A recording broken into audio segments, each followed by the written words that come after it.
My slave name or birth name on my Social Security card is Ike Curry. I was born August 17, 1948 at the General Hospital in Los Angeles.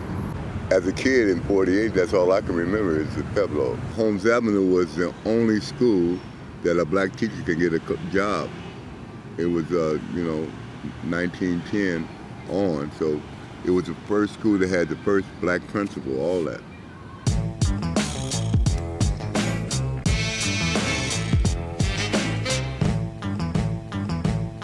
I was a square. Cub Scout, Boy Scout, Weeblo, sung in the choir, all that. I talked just like a white boy. My mother had me speaking perfect English, all that. Yeah. But then, trying to get up off the porch, you know what I'm saying? I was a baby congressman, yeah. I was like, say, 58, 59 or something like that, yeah. And 10 years old. A lot of guys that I looked up to, they were as really as trying to be a progressive as can, and they kept me out of problems. Like I didn't go hang on the corner or to the pool hall. I didn't do none of that things growing up. I was blessed, but everybody thought I was hip, but I wasn't. I was just blessed to know a lot of people that was looking out for me. And they were all congressmen? Yeah, baby congressmen. I was a baby they was congressmen.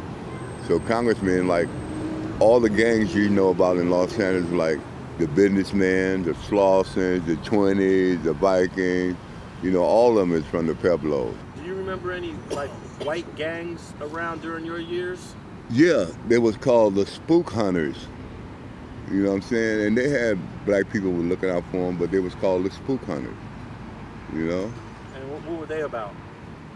Trying to check black people. White privilege, which is a fake shit. You know what I'm saying? So they had the right plan, wrong man. I don't know. They eventually got tossed up, I guess. So you never had any run-ins with them? No, I don't play that shit. I've been in every hole in Vernon City and Huntington Park. You know what I'm saying? That's why I don't understand. Well, I could understand that. Let's go back to Holmes Elementary. You remember what year you graduated and what was going on in your life? Probably 1960, huh? Yeah. Yeah, about 13, going on to be 13. I went to Carver. Okay. First I went to Edison, and they were talking about Slausons, you know what I'm saying? And I don't care nothing about that because I know half the Slausons from the Pueblos. It's right there. And half the, businessmen. So I don't know what you talk about. So I had to beat one guy down or something. I don't know, then they kicked me out. So when you went to Edison, it was all Slausons there? Yeah, but I don't care. I go to Roosevelt Park, on Florence, past Florence, all my life. Just like I go to South Park. I went everywhere. I ain't never had no complex about, you know what I'm saying? A lot of people just don't know that a lot of families go everywhere, So when you got to Edison, what were you representing? Congressman or Pueblos? The Pueblos. I'm from a community, man. I'm a hell of a community.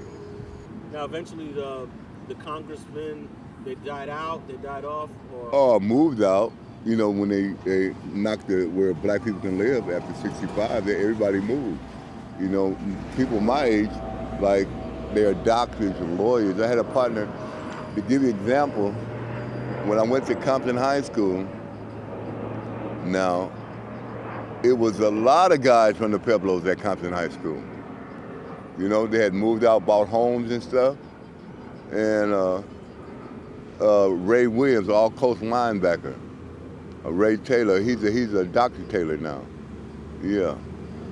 And so, you'll be surprised. Did they have any clubs in Compton, any gangs there at the time you was going? No. Compton was a bourgeoisie square. Man, yeah, they didn't start gangbanging in Compton about 1970, 69 or something. I'm grown. I'm out in Westwood. I ain't with all that. Now, what gangs existed in Watts back then? The Farmers. 92nd and Beach, the Farmers. You know what I'm saying? And then there a lot of guys from Watts was hustlers. You know what I'm saying? They didn't beat their own people. They got big game. So it was cool. Did you meet any of the farmers back then? Yeah. I was working at a car wash And the Miles brothers, one he threw the principal down off the steps down in Jordan High School, Luther Miles, and he was a farmer. And you know, I met a lot of them, man. They took care of me, man. I always was blessed. I ain't no tough guy, but I ain't no poop butt. But I always was blessed because a humble man is a wise man. That don't mean he's scary. He just don't want no problem. You know what I'm saying? So I always met people when I give them their proper shit, you know. Eventually, you end up getting in trouble because you end up going to prison, huh? Oh yeah, I went to prison for a 34-year-old light-skinned Negro. Some kind of robbery with no evidence. And what year was that? 69, I had an A number. Wow. I got an A number, a B number, a C number, a K number or something, AI number. I had 5 numbers, I discharged 5 numbers. I bailed out in 3 days. Appeal bail. My girl, you know, gonna bail me out. Yeah. So what was it like the first time you went to prison? How old were you? I was about 20-something. I never went to juvenile. I never been to jail in my life like that. That's why I'm in a wheelchair now. What happened is I had the attitude, you know what I'm saying? And they were, I ain't used to motherfuckers telling me what to do and all that dumb shit, you know? And they were just tripping. I said, man, wait a minute, hold up. So they locked me up administrative seg, right? Gave me a 115, you know, trying to spook me or something. So I'm waiting to get out. So it's a guy named Ray Lincoln. Ray Lincoln was assistant supervisor, Tino. Like on 39th and Western, it was a cafe about 30 years ago called Ray's. He owned that cafe. But Ray Lincoln was kind of like a homosexual type guy, man. And I wrote him to come, you know, to get this 115 up off me, get me up out of here, right? And he said, Mr. Curry, you know, they're gonna kill you. You know, these I said, man, you're a punk, man. I don't care nothing about none of that. You know, I ain't from the South. I'm from South Central, right? And so the guy was on the program side. They attacked the police, you know? So I'm on the administrative side, you know? I'm just gonna be in there for a few days and get kicked out or go to where I'm going, right? First termer, I don't know nothing, right? But they put them over there, and then they start throwing the food. Instead of taking the stuff out, the police serve them and throw the food down, so maggots and all kind of stuff, huh? And so the guy said, man, I'm not gonna lock up. I said, well, I'm not gonna lock up either, man. You know, he said, oh man, you don't have to. I said, man, I'm from the Pueblos, bruh. Ain't nowhere in the world I can lock up. Everybody know, you know what I'm saying? Come on now. It can't go down like that. And so the police rushed us from both ends, big sticks like this. And, you know, tear gas, big helmets and all that. I had that bone crusher, you know, that turkey. That's why they don't serve turkey with the bone no more. That bone crusher, nigga, I'll get you, I'll be serious. And we crossed like that and they came from both ends and I got to putting them things down, man. And I got charged with 9 police assaults. But that was so cold about it, it's so scary. They dragged me out, handcuffed, they crushed, see why I got these wristbands on?